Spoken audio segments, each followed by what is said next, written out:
Paz do Senhor, irmãos, glorificamos ao Senhor Jesus Cristo por mais esta oportunidade.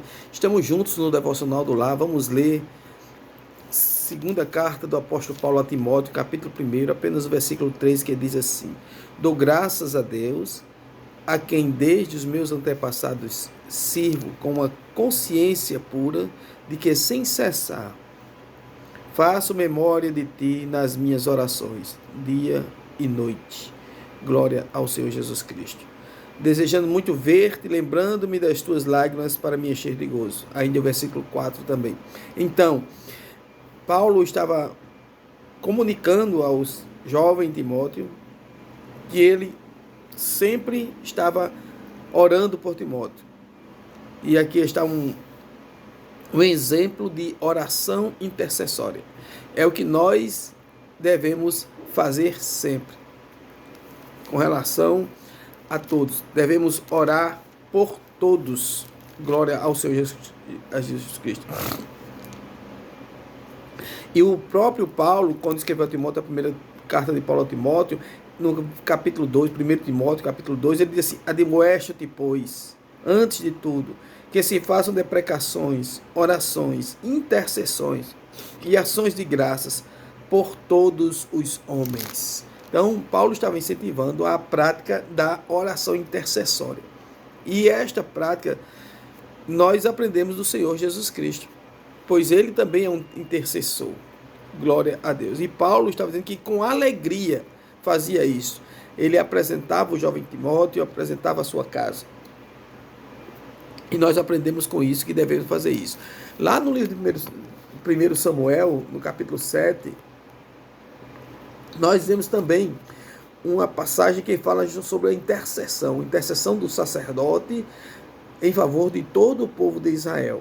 Israel estava em peleja contra os filisteus. Samuel exorta aos filhos de Deus a se arrependerem. E diz o versículo número 7, do capítulo 7. Ouvindo, pois, os filisteus que os filhos de Israel estavam congregados em Mispá, subiram os maiorais dos filisteus contra Israel, o que, ouvindo os filhos de Israel, temeram por causa dos filisteus. Pelo que disseram os filhos de Israel a Samuel: não cesses de clamar ao Senhor, nosso Deus, por nós, para que nos livre da mão dos filisteus. Aí um pedido de oração intercessória, e assim Samuel fez. Ele orou e Deus deu vitória ao seu povo, como nós lemos no capítulo 17 do Evangelho segundo São João. Nós vemos essa oração intercessória de Jesus Cristo, que ora pelos seus discípulos, por todos e também por nós, né? Ele apresenta a Deus o seu desejo em sua oração, que era que todos, ele e nós, fôssemos uma unidade. E ele intercede por nós também. Glória a Jesus Cristo. No capítulo 17 de João, versículo 17, diz assim: santifica-os na verdade. A tua palavra é a verdade. Assim como tu me enviaste ao mundo, também eu os enviei ao mundo. E por eles me santifico a mim mesmo, para que também eles sejam santificados na verdade. E no versículo 20 ele diz assim: olha, e não rogo somente por estes, referindo-se aos discípulos que lá estavam com ele, mas também por aqueles que pela sua palavra hão de crer em mim. Glória a Deus.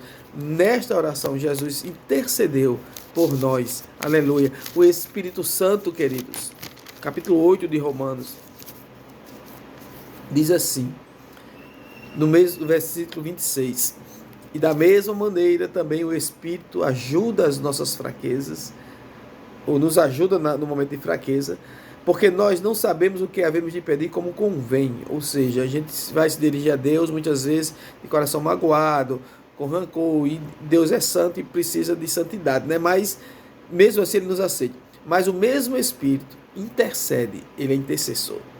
Ele intercede por nós com gemidos inexprimíveis. Glória ao Senhor Jesus Cristo, né?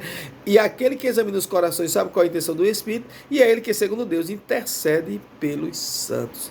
Então, queridos, como Paulo, como Samuel, como Jesus, como o Espírito Santo, tiveram uma ação de intercessão, eu e você também devemos interceder pelas nossas autoridades, por Israel, pelo nosso Brasil, pela nossa igreja, pelos nossos pastores, enfim, vamos interceder uns pelos outros, para que a bênção de Deus possa estar sempre repousada sobre as nossas vidas. Deus se agrada da oração intercessória. Amém? Jesus é bom, maravilhoso, sabe amar e resolve todo tipo de problema. Deus te abençoe grandemente. Amém.